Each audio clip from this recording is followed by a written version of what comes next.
Muchas bendiciones, mis queridos amigos. Les habla Shirley M. Silva Cabrera, Fellow in Thanatology, certificada por la Association for Death Education and Counseling.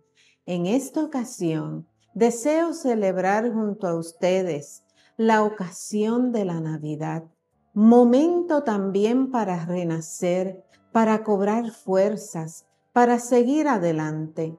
Y por ello deseamos hacerle el obsequio del conjunto de las conferencias otorgadas durante la Semana y Día de la Tanatología Integral en Puerto Rico 2024.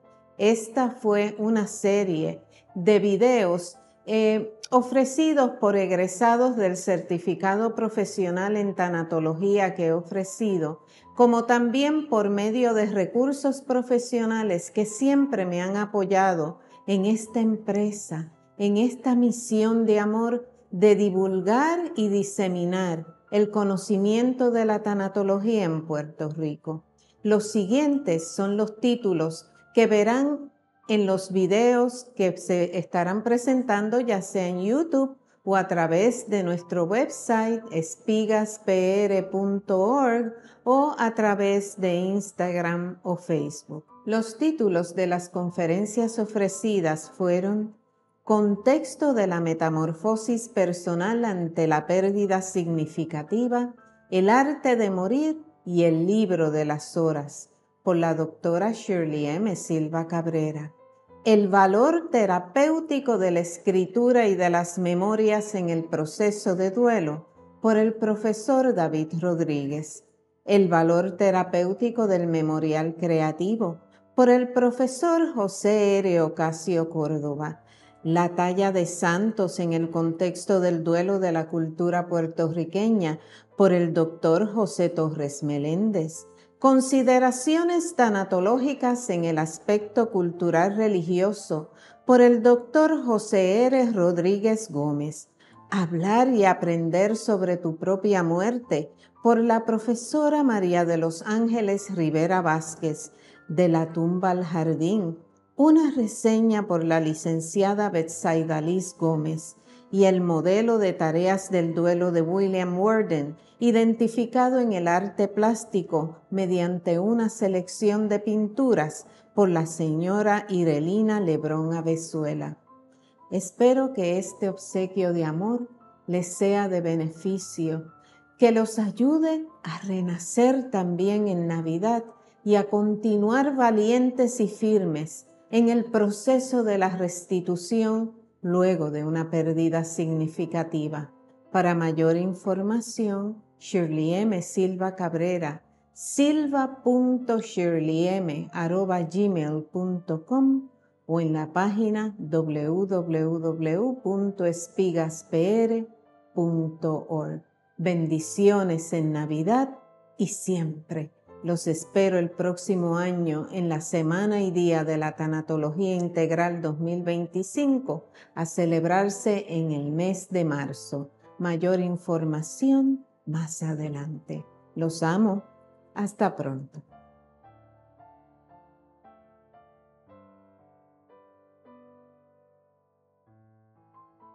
Vamos a recibir con sumo placer o orgullo a una de mis egresadas del certificado en tanatología. Ella es María de los Ángeles Rivera Vázquez. Siempre decimos, ¿verdad, María? El Vázquez tiene que estar presente.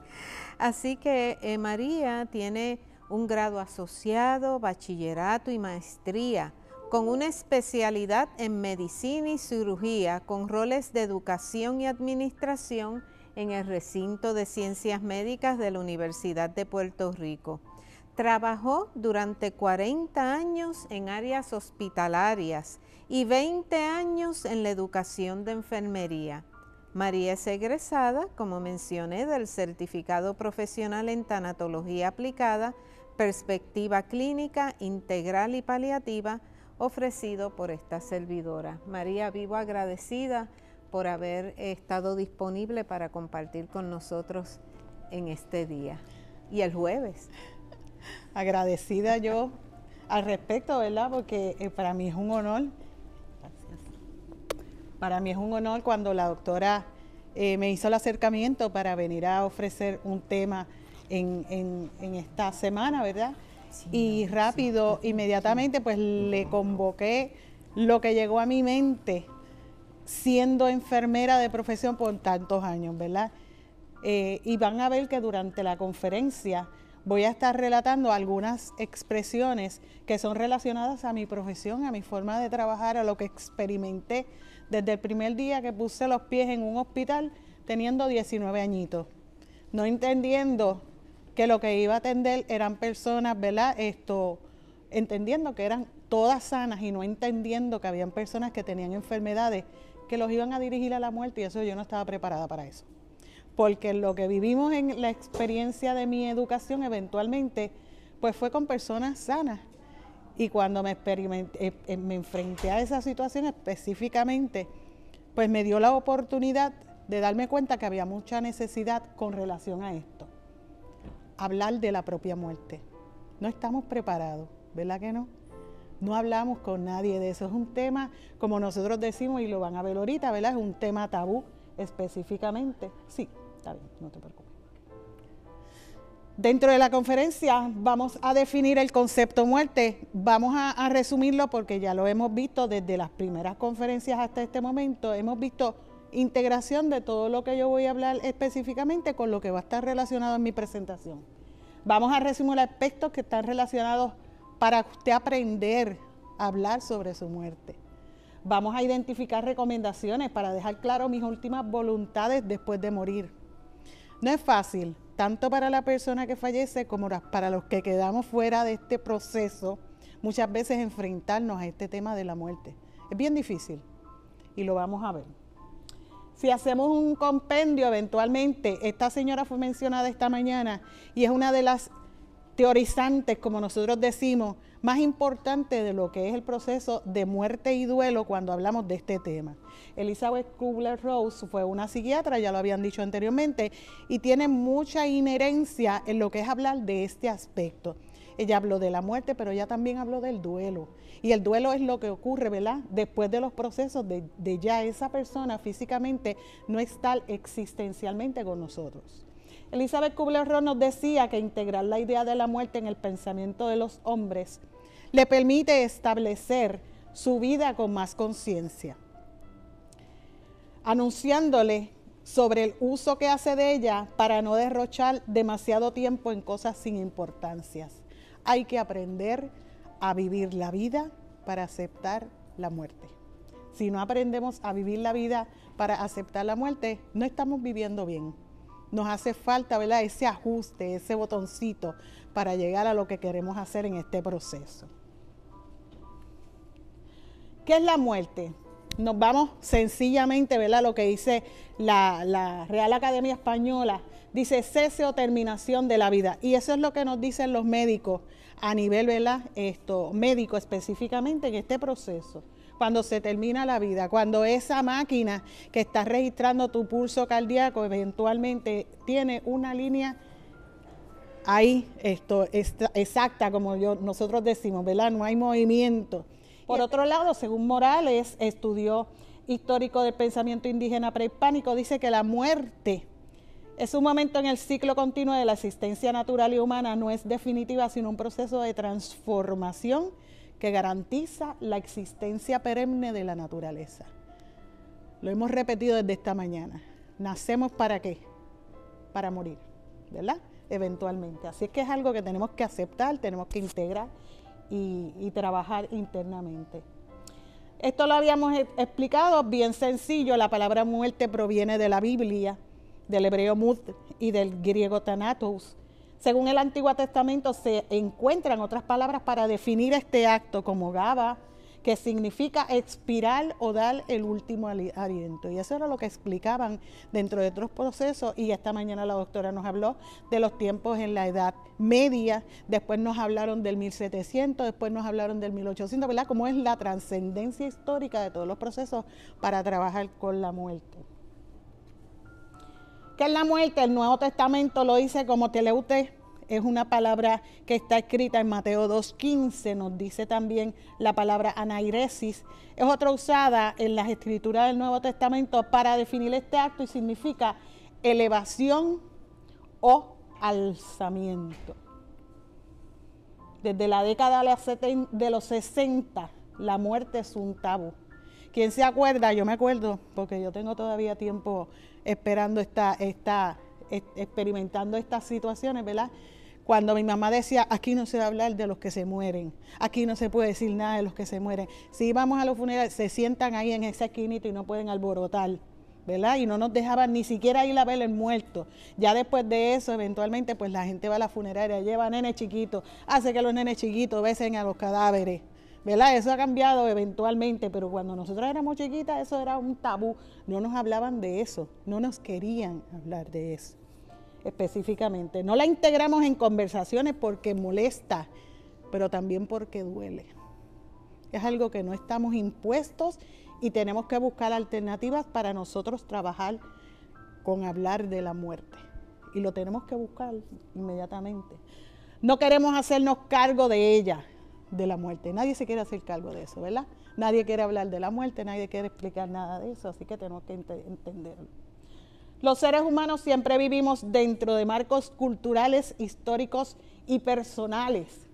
Nosotros tenemos que buscar alternativas y lo vimos desde esta mañana. No todas las culturas, no todas las historias, no todas las experiencias culturales trabajan la muerte de la misma forma. El manejo de la muerte es única para cada cultura. Lo ven desde que no debe ser mencionado hasta que es algo normal hacia el paso de otra vida. ¿Cuántos saben que en México el Día de la Muerte, ¿verdad?, lo celebran con bombos, platillos, con todo esto, ¿verdad? Y para los budistas eventualmente es trascender, es llegar a otra experiencia, a otra vida, aunque haya muerto la persona. Así que lo vamos a ver desde el punto de vista, ¿verdad?, diferentes culturas, diferentes procesos donde se ve la muerte desde diferentes contextos. La dificultad para establecer definiciones legales y médicas de la muerte refleja algunos de los cambios en la comprensión y actitudes hacia la muerte que suceden a lo largo de la vida del individuo. Hay personas que tienen enfermedades terminales y reciben un diagnóstico médico e inmediatamente, ¿qué es lo que le llega a la mente? Me voy a morir, ¿verdad? Y hay personas que cuando se sientan con el médico y escuchan este proceso, no buscan alternativas de preguntar y se van para su casa con esa dificultad, ¿verdad?, de pensamiento, no la exteriorizan y yo digo que es peor irte con ese suplicio, ¿verdad?, con esa situación sin tú haberla expresado con tu médico, sin tú siquiera haberla dialogado con él y buscar alternativas y sin tú sentarte con tu familia a dialogar ese proceso. Y como nos dijo ahorita José, la parte positiva muchas veces nos ayuda mucho y la medicina y la ciencia ha comprobado que el cambiar aspectos positivos cambian situaciones de diagnósticos médicos. Y entonces no buscamos ni una ni buscamos la otra, ¿verdad?, en este contexto. La muerte se vuelve una herramienta para llevar a cabo una vida más significativa y hasta la muerte es otra forma de energía. Muchas personas se ayudan, pasan a otro proceso. Yo no me voy a morir, yo estoy segura que yo no me voy a morir, yo voy a salir de esto airoso. Miren, gente, científicamente ya está comprobado, salen. Hay situaciones con procesos de cáncer que las personas han puesto de su parte, eventualmente han entrado en tratamiento, ha sido bien difícil y yo lo he vivido a nivel de hospital, pero eventualmente han salido muy bien y recuperados. Y eso pues son situaciones que nosotros tenemos que aprender y nosotros tenemos que divulgar para que las personas aprendan que se puede hacer eso. También se ve como una experiencia incomprensible y devastadora para los que quedamos atrás. Si no nos dice la persona o la persona que está con un diagnóstico específicamente, ¿verdad?, un poquito difícil de entender en ese momento, si no se lo dice a sus familiares, cuando yo digo explota todo el proceso, y nos enteramos, para nosotros que estamos acá, va a ser más difícil todavía. Porque el proceso de duelo muchas veces hasta se alarga en este proceso y tenemos que entenderlo.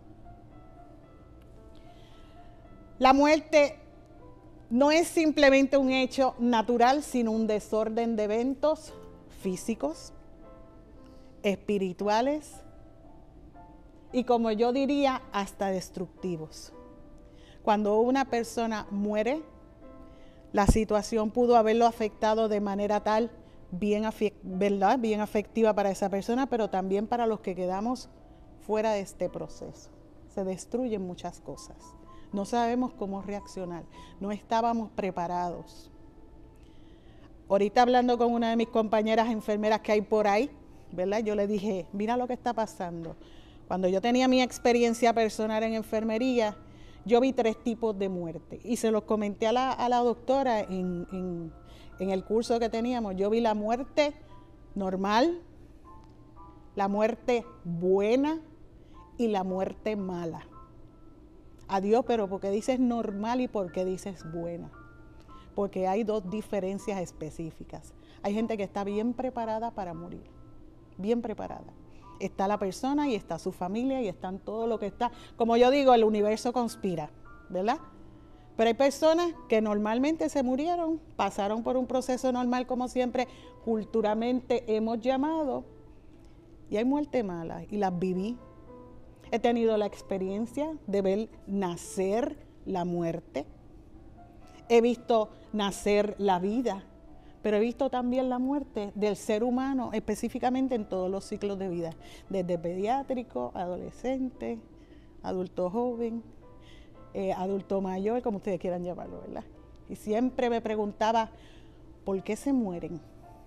Y siempre me preguntaban, ¿por qué actúan de tan diferentes formas? Una de las áreas más interesantes cuando estaba tomando el curso con la doctora es que yo hacía muchas preguntas, ¿verdad? Yo hacía muchas preguntas. Ese es el punto. Porque eventualmente dentro del proceso, de ahí es que se obtiene el aprendizaje. Y uno busca alternativas, y uno busca, y uno lee, y uno aprende. Y eso es para toda la vida, como nosotros decimos acá, ¿verdad? ¿Por qué tenemos que hablar de la muerte? ¿Por qué no se habla de la muerte? Por miedo. Por miedo. La gente no quiere hablar de la muerte. Yo tuve una experiencia, estoy como yo, ¿verdad? Reciente, el año pasado murió mi mamá, también, y tuve la experiencia más extraordinaria de mi vida. Mi mamá y yo éramos muy común eventualmente, y todo lo expresábamos, y ella me dijo, cuando yo me voy a morir, tú haces esto y esto, y me dio unas directrices. Pues miren, cuando mi mamá se murió, yo hice esto y esto, lo que ella me dijo. Porque es muy importante haber hablado de él. Yo le hablo ahora mismo a mi niña, a mi adulta. Mira, cuando me pase, cállate la boca. Y así me pone rápido, me oye, reacia. Cállate la boca. Y yo le digo, es que tenemos que hablar, porque eventualmente son situaciones donde yo no me vi destruida, donde yo me vi gozosa porque mi mamá se fue tranquila y se fue feliz. Y hasta donde yo le di, ¿verdad? Eventualmente yo también estaba tranquila y mi duelo, aunque todavía está, eventualmente es un duelo sano. ¿Estamos claros de eso? Tenemos que hablar de la muerte. Tener miedo es natural, lo que no es normal es admitir que esto es una verdad. Dejar ese miedo es el primer paso para normalizar la muerte. El que no hable con su familia, déjelo por escrito. Notarícelo, expréselo, pero dígalo, porque es bueno exteriorizar todo este proceso. La sociedad nos ha obligado a vivir y convivir con una seguridad adquirida. Nuestra cultura ha domesticado nuestro concepto de muerte, por lo que se hace muchas veces bien difícil hablar de eso. Mira, de ese tema no se habla, muchacha, vamos a dejarlo para otro día, ¿verdad? Y entonces no estamos expuestos a exteriorizar todo este proceso. Vivimos los procesos en silencio, muchas veces por el estilo de vida, por la agitación de vida. No lo exteriorizamos con los demás, ¿verdad? Específicamente. Aprender a morir es aprender a vivir. Y eso lo tenemos que recordar todo el tiempo. Es bueno hablar de la muerte cuando se está preparado, porque prepara para ir acostumbrándonos a la pérdida. Desde el primer momento que empezamos esta conferencia dijimos que nacemos ¿para qué? Para morir. Por lo tanto, tenemos que ir aprendiendo de este proceso. Esto nos ayuda a expresar y compartir nuestras emociones, aceptar sentimientos y normalizar el sentir. Cuando una persona se niega a sentir, puede tener una falsa sensación de que está bien. Bien importante. Vamos a dialogarlo. Usted recibe a lo mejor un diagnóstico fatal, o usted recibe un diagnóstico que no es lo usual, ¿verdad?, para una persona sana. Eventualmente, dígalo, consúltelo con su familia, hable. Si a mí me pasara esto, disponga. Porque como dijimos ahorita en una de las conferencias, es bien difícil después que los demás tomen decisión por ti. No es lo ideal. Y si yo no quería que me entubaran, yo se lo digo a mi niña, a mí no. Yo no voy con ningún soporte, aunque soy enfermera, no voy con ningún soporte vital. A mí me dejan natural para todo ese proceso, ¿verdad? Hablar de la muerte nos dirige a entendernos mejor y apreciar las fortalezas y limitaciones. Qué mejor experiencia, ¿verdad?, que la vivida por el compañero que nosotros tuvimos en la conferencia anterior con este proceso, donde él vio todo esto desde el punto de vista de ser creativos en unos procesos que nos llevaran a buscar alternativas de sanación, no alternativas de quedarnos dentro del duelo. Hablar de opciones de cuidado al final de la vida. Ustedes habrán escuchado a nivel de hospital algunas personas, pues nosotros tenemos los que son las disposiciones, ¿verdad?, las voluntades del paciente.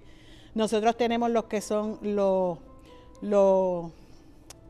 se me fue la palabra, lo que notarizamos, ¿verdad?, los testamentos, discúlpenme, los testamentos.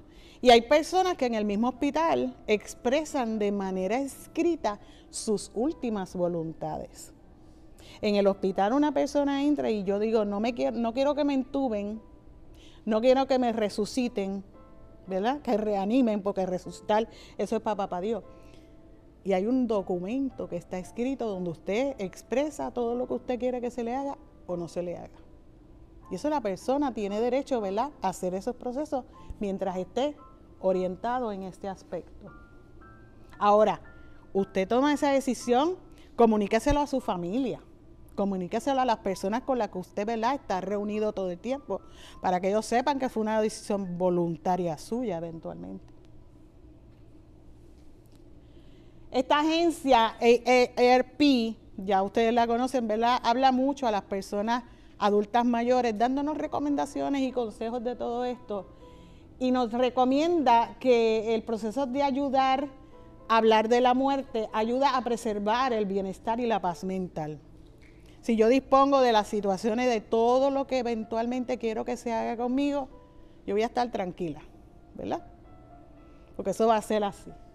Se debe comenzar con una conversación sobre la muerte y el proceso de morir, pero todo el mundo no está preparado para hablar del tema de la muerte y el proceso de morir. Pero usted tiene que ir buscando alternativas de cómo va incorporando este tema dentro de lo que usted tenga con su vida familiar.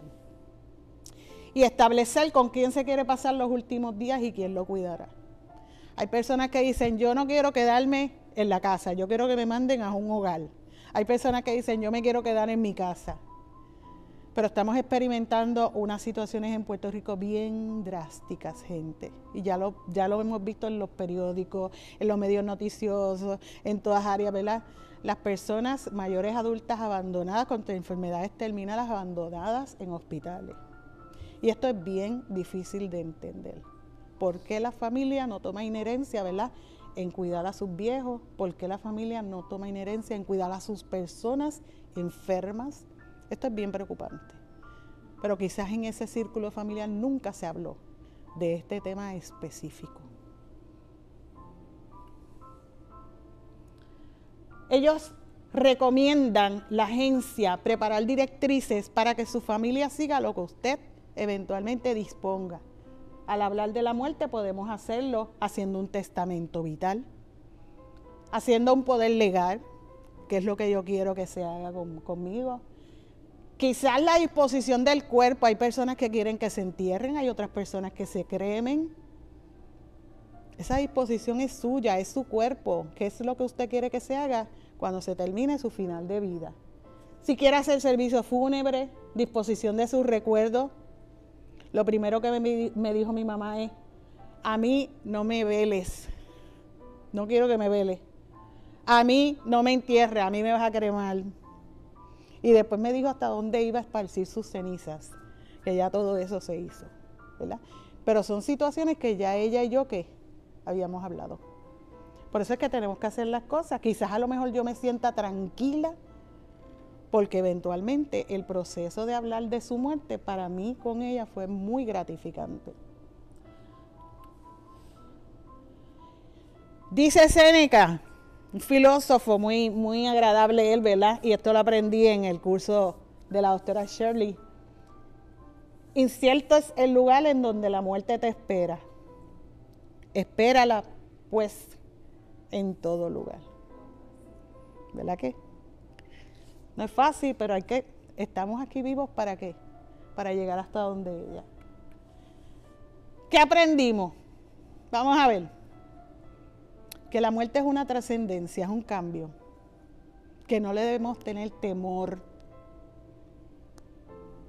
Debemos empezar a dialogar, le debemos hablar eventualmente.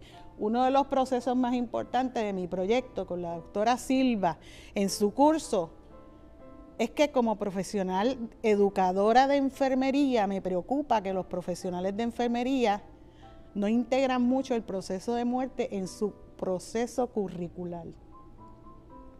Hablamos de preparar el cadáver, hablamos de cómo disponer de ese cadáver, pero ¿cómo vamos a hablar con esa familia? ¿Cómo vamos a hablar con ese paciente? Porque si el paciente no se lo quiere decir a la familia, ¿a quién terminaban diciéndolo? A nosotros los profesionales de enfermería. Entonces teníamos que estar preparados para qué es lo que le vamos a responder a ese paciente. Y el proyecto que tengo con la doctora es integrar ese tema, ¿verdad?, dentro de los procesos curriculares para que los profesionales que vengan eventualmente dentro de pronto puedan trabajar con dignidad esa persona desde el proceso de enfermedad y no llegar al proceso de envolverlos nada más, ¿verdad?, de hacer el mortuario nada más. Tenemos que cambiar paradigmas de lo que está establecido de manera cultural. Estos paradigmas nos llevan a hacer cambios específicos que pueden ser buenos, ¿verdad?, gratificantes, porque la gente va a empezar a pensar que tenemos que hablar de la muerte. Preguntas, dudas. Para mí ha sido un placer, ¿verdad?, que la doctora me citara, me invitara y me dijera que prepara un temita, leve, María, porque son 30 minutos y quizás menos. Gracias, doctora. Agradecida. Pues damos las gracias a mi querida María. Me encantó.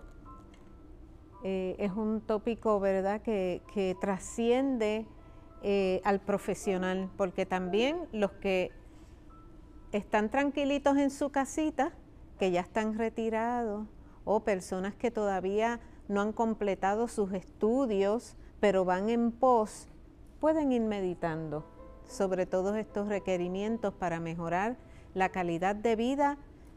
Como dijimos, no se sabe cuándo vendrá la muerte, pero por lo menos podemos ir en pos de una calidad de vida futura sin olvidarnos de ¿qué? De nuestro presente.